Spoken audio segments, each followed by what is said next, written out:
पश्चिम बंगाल के शांति निकेतन को world heritage site की पहचान मिली है।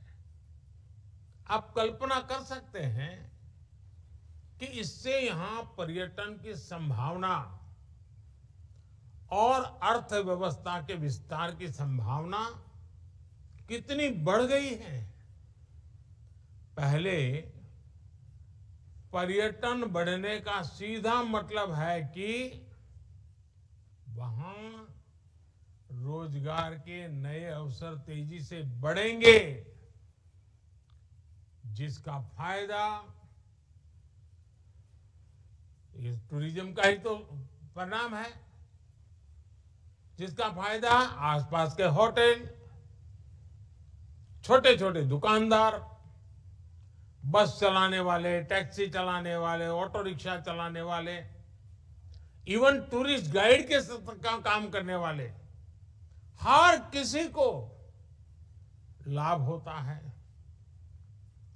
ऐसे ही स्पोर्ट्स क्षेत्र, ये ऐसे सेक्टर भी हैं जो रोजगार के नए अवसर तैयार कर रहे हैं। नेशनल इंटरनेशनल खेलों में हमारे खिलाड़ी ऐतिहासिक प्रदर्शन कर रहे हैं। ये उपलब्धियां हमारे देश के स्पोर्ट्स लैंडस्केप में भी बड़े बदलाव और विकास का संकेत है। स्पोर्ट्स सेक्टर का विकास होता है, स्पोर्ट्स सेक्टर का विकास होता है तो सिर्फ बेहतर खिलाड़ी ही तैयार होते हैं ऐसा नहीं है, बल्कि इससे ट्रेनर्स, फिजियो, रेफरीज और स्पोर्ट्स न्यूट्रिशंस जैसे अनेक नए अवसर तैयार होते हैं। साथियों, हम रोजगार देने वाले ट्रेडिशनल सेक्टर्स को मजबूत कर रहे हैं और इसके साथ ही हम रिन्यूएबल एनर्जी, स्पेस, ऑटोमेशन और डिफेंस एक्सपोर्ट जैसे नए सेक्टर्स को प्रमोट कर रहे हैं। ड्रोन टेक्नोलॉजी में संभावनाओं के नए द्वार खुल गए हैं। आज किसान ड्रोन्स का क्रॉप असेसमेंट और न्यूट्रिएंट के छिड़काव में उपयोग धीरे धीरे बहुत बढ़ रहा है। स्वामित्व योजना के तहत ड्रोन्स का लैंड मैपिंग में उपयोग हो रहा है।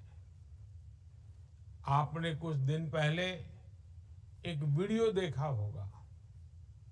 हिमाचल प्रदेश के लाहौल स्पीति में आईसीएमआर ने ड्रोन की मदद से एक जगह से दूसरी जगह दवा पहुंचाई।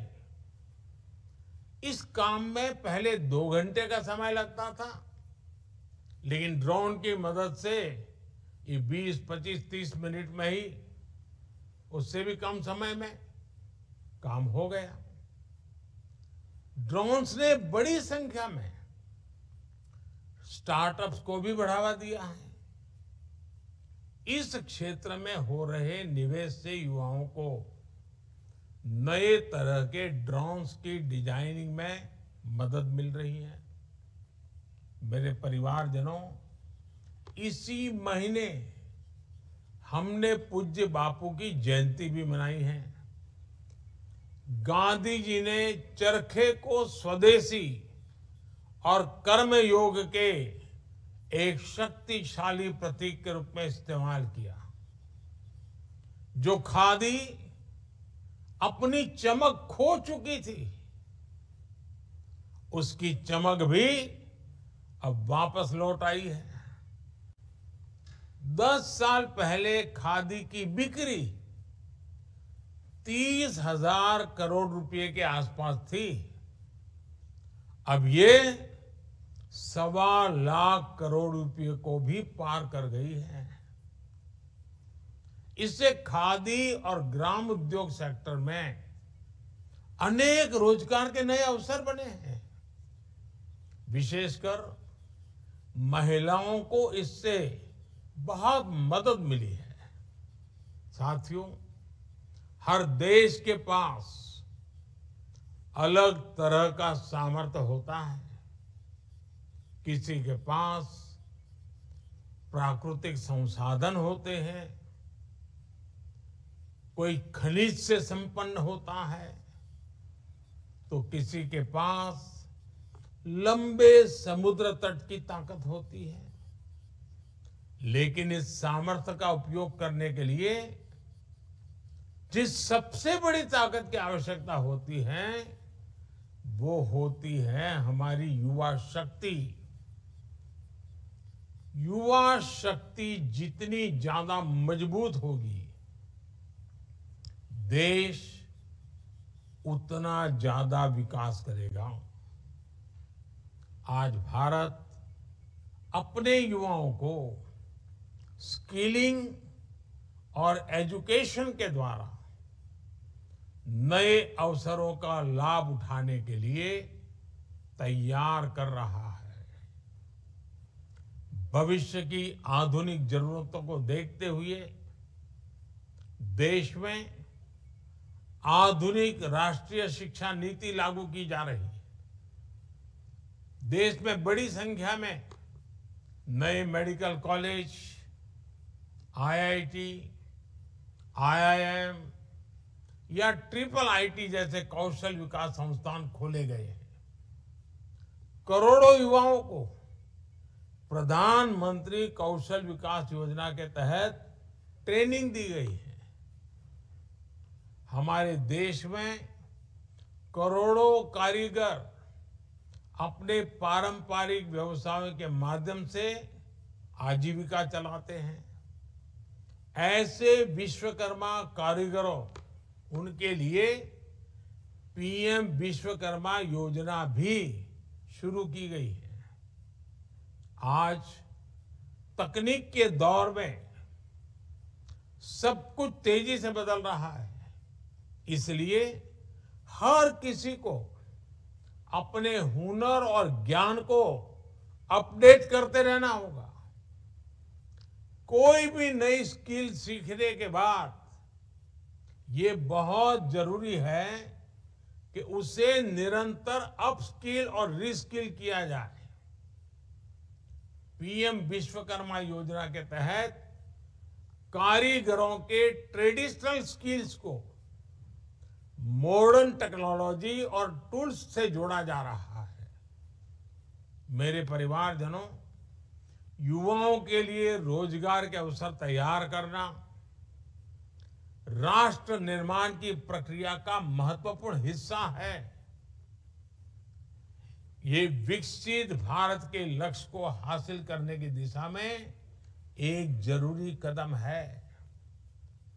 सरकारी कर्मचारी के तौर पर आपको ऐसी सारी योजनाओं को आगे बढ़ाना है, उन्हें जमीन पर लागू करना है। आज आप सभी राष्ट्र निर्माण की हमारी यात्रा में महत्वपूर्ण सहयोगी बनकर के हमसे जुड़ रहे हैं। मेरा आपसे आग्रह है कि आप अपने सपनों को आज पूरा कर रहे हैं, लेकिन आप देशवासियों के सपनों की ओनरशिप ले रहे हैं। मेरा आपसे आग्रह है कि इस यात्रा को लक्ष्य तक पहुंचाने में पूरी तत्परता से आपका सक्रिय, प्रोएक्टिव योगदान बहुत जरूरी है। आई गॉट पोर्टल पर आप अपना ज्ञान भी बढ़ाते चलें। आपका हर कदम देश को विकास के रास्ते पर तेजी से आगे ले जाने में मदद करेगा।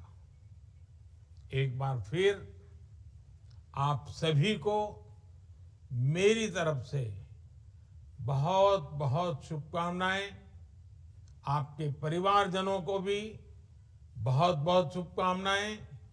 और आने वाला पूरा समय, आज तो शरद पूर्णिमा है, आने वाला पूरा समय त्योहारों का समय है। आप जहां हो, भले सरकारी काम में लगे हो, लेकिन वोकल फॉर लोकल इस मंत्र को हर जगह पे पहुंचाइए। आप अपने परिवारजनों को भी बताइए कि हम वोकल फॉर लोकल के लिए कमिटेड रहेंगे और